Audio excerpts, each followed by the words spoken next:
una de las maravillas de San Miguel es que tenemos una denominación de Patrimonio Cultural de la Humanidad junto con Atotonilco por la UNESCO a partir del 2008, que no es gratuita y se debe a que San Miguel seguramente, si no es la más, es una de las ciudades mejor preservadas virreinales que se conservan hoy en día en todo el continente americano. Y esto se debe parte a accidentes históricos y en mucho a la nueva responsabilidad, pasión y amor que le han puesto los nuevos ciudadanos a partir de los años 40, 50 del siglo XX hasta nuestros días.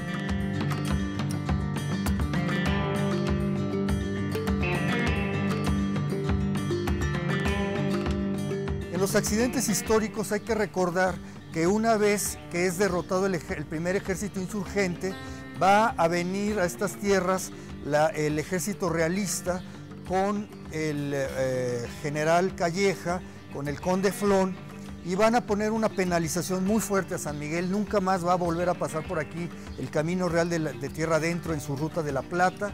Y además de esto, obviamente se persigue a todos los criollos que habían sido parte de la conspiración, parte del primer ejército, por lo que muchos de ellos, muchos de estos criollos y muchos de los indígenas que apoyaron este primer movimiento, cuando saben que en enero viene el ejército realista, en enero de 1812, abandonan la ciudad y de tener cerca de 22,000, 25,000 habitantes, se va a quedar quizás solamente con unos 3,000, 4,000 habitantes, y después tendremos un siglo XIX muy turbulento que no va a dejar que se siga desarrollando San Miguel.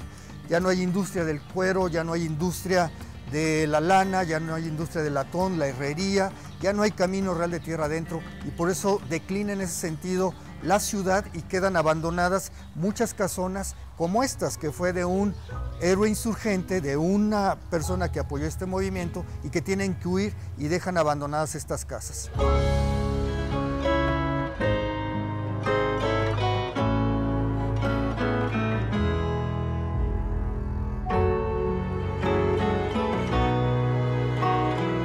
Con la intervención de extranjeros y de gente local, extranjeros como Cosío del Pomar, exiliado peruano, y como Stirling Dickinson, recién graduado de artes en Princeton University, van a tratar de ver en esto una fuente para rescatar las escuelas de artes, de artesanías. Hay que entender que está muy reciente el final de la Revolución, apoyados por Cárdenas, van a fundar aquí el Centro Cultural El Nigromante, Bellas Artes, y va a empezar a llegar una nueva generación de extranjeros que van a hacer un turismo de a poco, muy a fuego lento, que va a permitir que se revaloren las tradiciones, las costumbres, la autenticidad de estas villas, de estos pueblos, y eso además le va a dar el atractivo para que sea un turismo que, lejos de quitar la identidad al lugar por haber llegado muy rápido, al revés, se van a involucrar en la ciudad y poco a poco van a enaltecer estos valores de patrimonio cultural, de patrimonio natural vuelto o manifestado en tradiciones y en costumbres que a la fecha se siguen preservando. San Miguel es uno de los lugares que preservan como ningún otro sitio en nuestro país estas costumbres y tradiciones que hoy en día podríamos decir que son mestizas, pero que tienen una raigambre de más de 2,500 años desde los primeros indígenas chupícuaro, los mazahua prototoltecas, los chichimecas, y desde luego los años de virreinato y el mestizaje que se ha dado hasta nuestras fechas.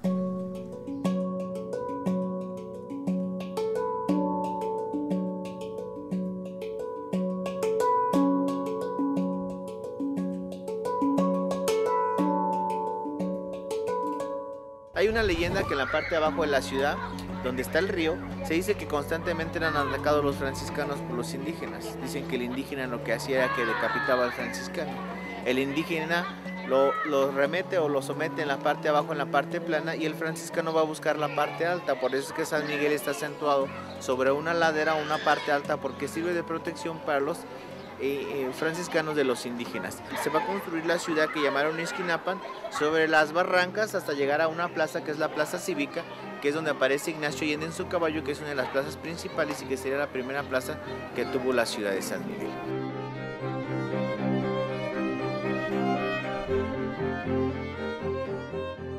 En este lugar podemos ver en su fisonomía, en su fisiografía, el por qué San Miguel se va a fundar en una ladera volcánica.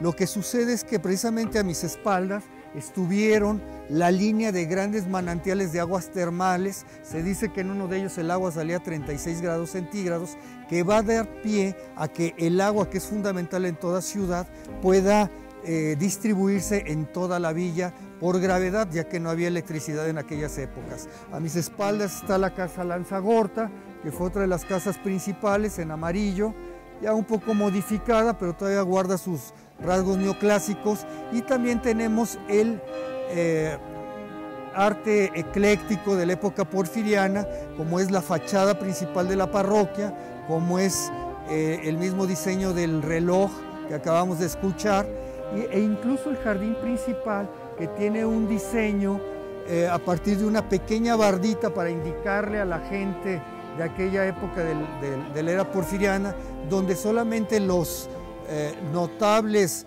que vestían de levita, de traje, con sombreros negros y tal, eran los que podían entrar en días de fiesta, en domingos.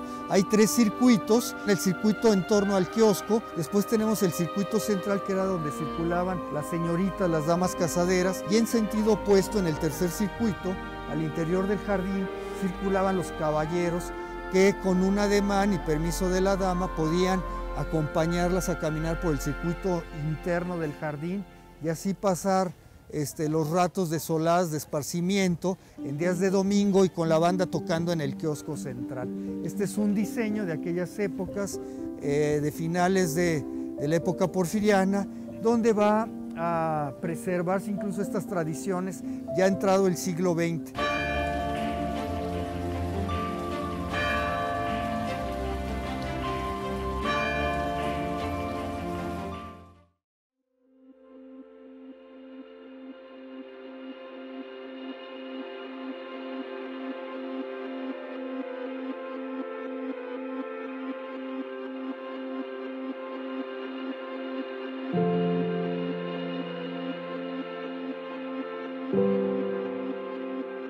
Bueno, estamos en el santuario de Jesús Nazareno de Atotonilco, que junto con la Villa Protectora de San Miguel son Patrimonio Cultural de la Humanidad por la UNESCO desde el año 2008.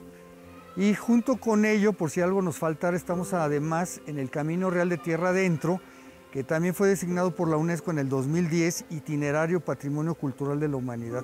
Es un sitio importantísimo para esta región, para México y para el planeta, desde luego. Y parte de su grandeza está también por su ubicación privilegiada geográfica y geológicamente.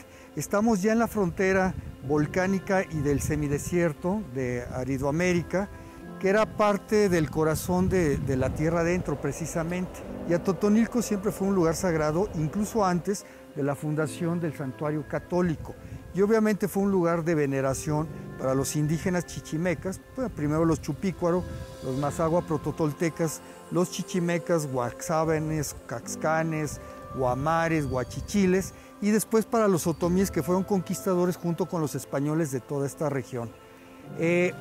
Una vez que va tomando fuerza el virreinato y el Camino Real de Tierra Adentro, vamos a tener entonces la importancia de estas zonas de manantial, pero además tener el control a partir de la iglesia, que recordemos, entre otras cosas, entre otras funciones, tenían la de sumar los impuestos. Los diezmos se le daban a la iglesia. Y va a ser el padre Felipe Neri de Alfaro el fundador de este santuario, con los recursos de familias tan adineradas e importantes y connotadas del San Miguel criollo, como los condes de la Canal, los Lanzagorta, los Jaral de Berrio y Valparaíso, los condes de Loja.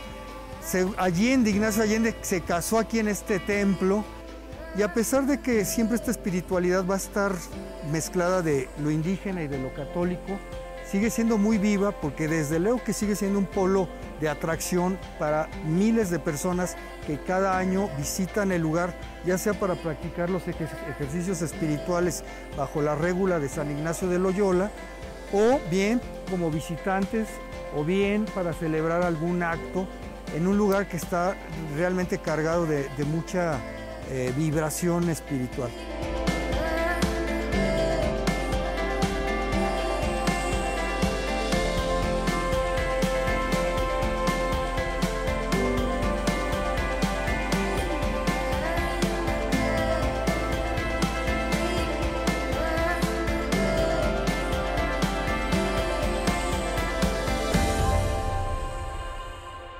imaginemos toda esta fachada decorada de pintura mural.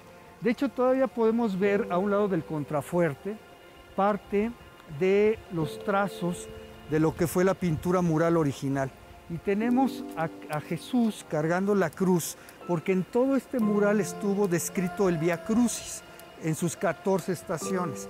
Y en toda esta plaza, que es parte del atrio, tenemos perfectamente delimitada su barda atrial, pero en todo lo demás estaba un lugar de culto que era precisamente realizar el Vía Crucis. Los ejercicios espirituales, de acuerdo a Ignacio de Loyola, se debían de practicar, además de en Semana Santa, por lo menos una vez durante el año. Y es por eso que el padre Neri de Alfaro decide hacer en este lugar este santuario de ejercicios espirituales y de esta forma también acabar con las indecencias, decía él, de los indígenas. Imagínense el escándalo, bañándose con las indígenas también en el manantial original de Atotonilco, que está aquí como a 400, 500 metros, un poquito hacia el sureste, y por eso se construye ya este templo santuario para realizar los ejercicios espirituales.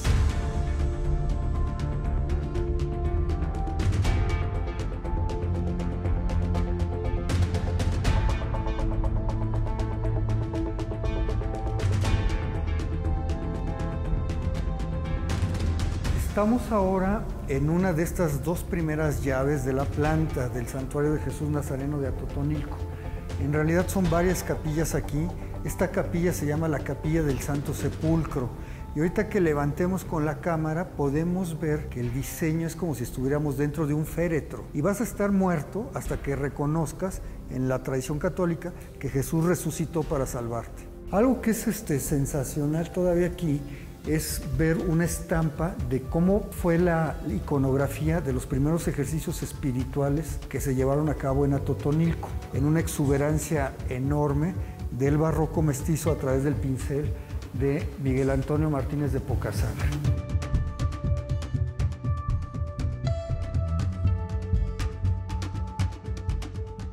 Aquí están las famosas disciplinas. Esta es disciplina tamaño familiar. En la tradición de los ejercicios vas rezando y vas castigándote, porque parte de los ejercicios, de acuerdo a San Ignacio, es que vayas sintiendo el castigo corporal como lo hizo Jesús también. Obviamente no es seda, es yute, ¿no? Y hoy les llaman ajustadores de actitudes, por si tienen alguien en casa que requiera un poquito de hojalatería en las actitudes. Dicen que es muy efectivo ¿verdad? Y va a usar estas coronas que son hechas también aquí en la zona. Es un carrizo y tiene la simulación de las espinas. Estas son de biznaga. Por cierto, cada biznaga va a producir simétricamente un número específico de espinas. Estas deben tener entre 9 y 11, por decirles algo, y son de unas espinas que también se usaban antes para los acitrones, el dulce. Recuerden que estamos en la zona semidesértica y entonces se pone el velo blanco y se pone la corona encima. Y con esto ya salen de los ejercicios espirituales.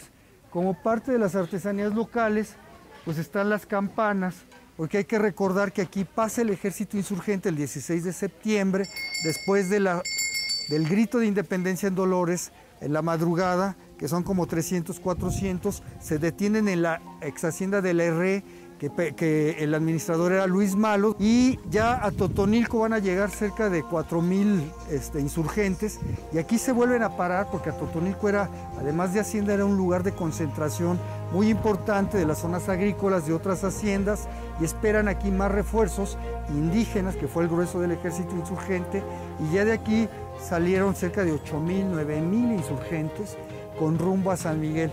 Se les unirán otros 2,000, 3,000 en el camino entre Atotonilco y San Miguel, y ya llegará un contingente entre 10,000, 12,000 insurgentes, todo esto en un solo día.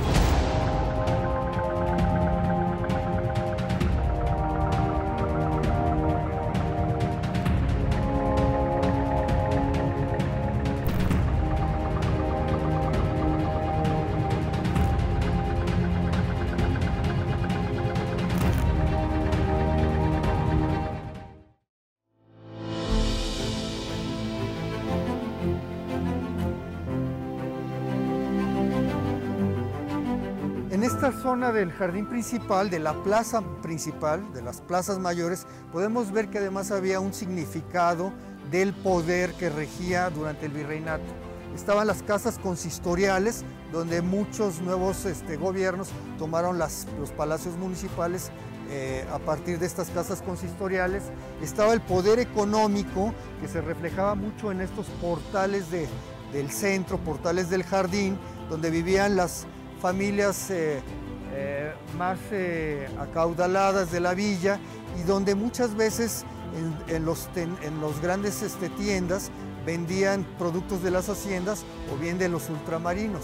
Y cerraba el poder simbólico con el gran poder de la iglesia, que lo representaba precisamente las parroquias o las catedrales, dependiendo si había obispo o no en estas villas, en estas ciudades, que representaba el poder de las conciencias, el poder de las mentes y el poder de recaudar los impuestos y guarecer estos bienes, ¿no?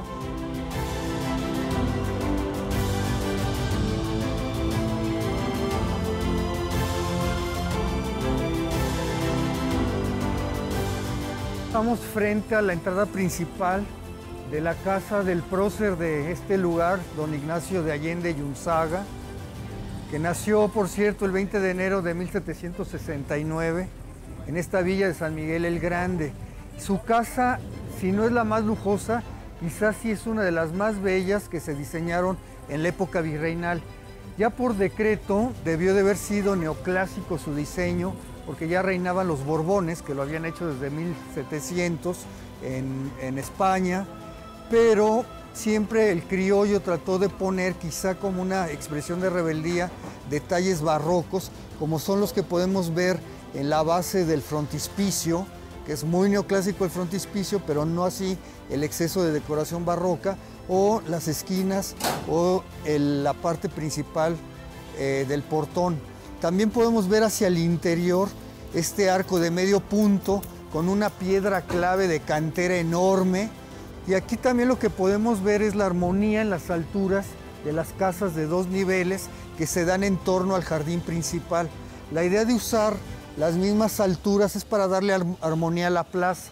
Y como habíamos comentado, aquí van a estar las casas de los criollos más notables que se encuentran viviendo en la villa de San Miguel el Grande en aquellas épocas.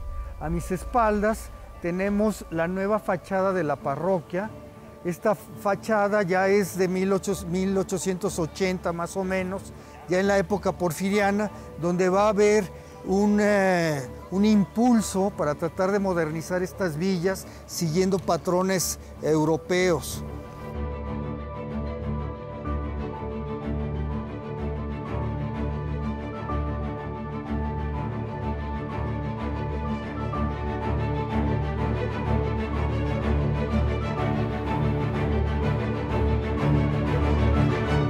La nueva fachada de esta parroquia se debe a la obra del maestro de cantera Seferino Gutiérrez, maestro de aquí, de esta villa de San Miguel, y le llevó casi una década levantar esta obra, inspirada, se dice, a través de una especie de tarjeta postal de la Catedral de Colonia en Alemania.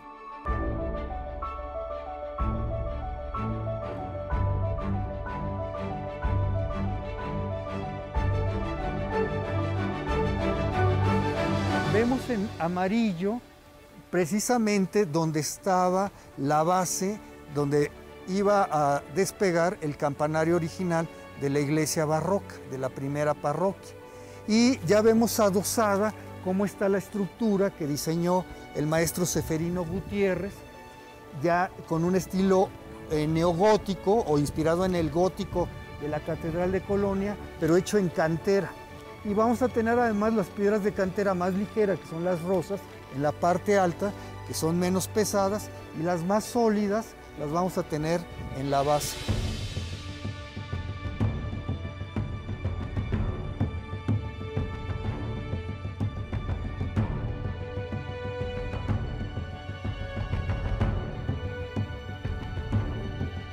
Lo que estamos viendo en la esquina de la calle de Reloj y plaza principal, es la casa de don Domingo Allende, hermano de Ignacio Allende, y es una de las casas donde se hacían las conspiraciones. Hay un entresuelo, hay un cuarto que por cierto tiene una puerta de madera que tenía varios cuadrantes con números, y dependiendo las nuevas claves que se cambiaban, la gente tocaba en diferentes partes de la puerta para saber que era parte de la conspiración. Siguiendo en esta misma manzana, en la parte central de la manzana, vamos a tener las casas consistoriales, que así se le llamó en la época virreinal, que era la representación española en un ayuntamiento. Y hoy en día pues es el Palacio Municipal, es un símbolo, sigue siendo un símbolo emblemático de los poderes políticos en los pueblos.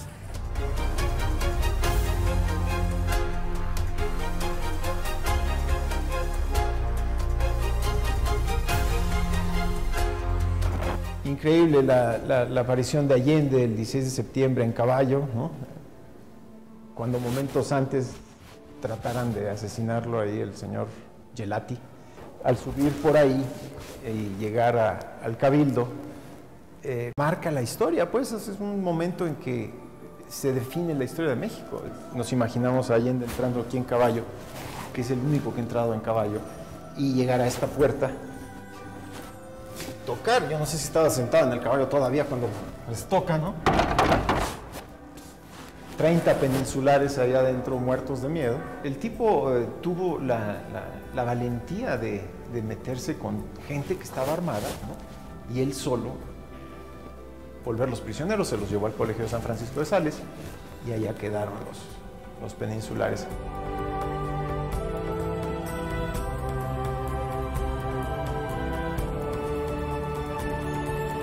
El hecho de que hayan declarado este lugar el primer lugar destinación turística recomendada del mundo para ser visitado, implica mucho, ¿no? Es decir, es una cosa muy interesante. Además de los títulos, digamos, que nos otorgan las revistas, hace unos meses yo leía que éramos el número 10 del mundo recomendado para visitar. Hoy estamos en el número 1, según una revista inglesa, Condé Nast. Y es interesantísimo, ¿no? Cómo es que vamos subiendo de categoría, de rango, y ver que las opiniones, por ejemplo, yo le comentaba a un americano, oye, ¿tú qué piensas de eso? Y me dijo, pues sí está sobre París, porque París ya tuvo su tiempo. No tenemos el Louvre, ¿no? Es decir, los gustos cambian y las modas cambian. Entonces, es ahorita el tiempo de San Miguel, yo pienso, ¿no? Es un tiempo muy interesante.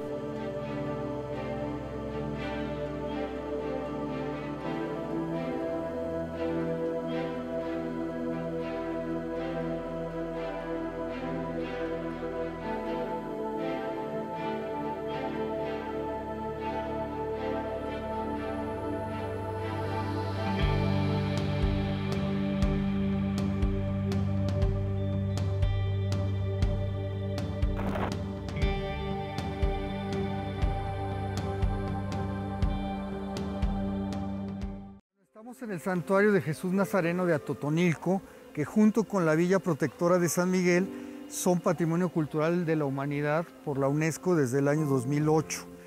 Y junto con ello, por si algo nos faltara, estamos además en el Camino Real de Tierra Adentro, que también fue designado por la UNESCO en el 2010 Itinerario Patrimonio Cultural de la Humanidad. Es un sitio importantísimo para esta región, para México y para el planeta, desde luego. Y parte de su grandeza está también por su ubicación privilegiada geográfica y geológicamente. Estamos ya en la frontera volcánica y del semidesierto de Aridoamérica, que era parte del corazón de la tierra adentro precisamente. Y Atotonilco siempre fue un lugar sagrado, incluso antes de la fundación del santuario católico. Y obviamente fue un lugar de veneración para los indígenas chichimecas, pues primero los chupicos.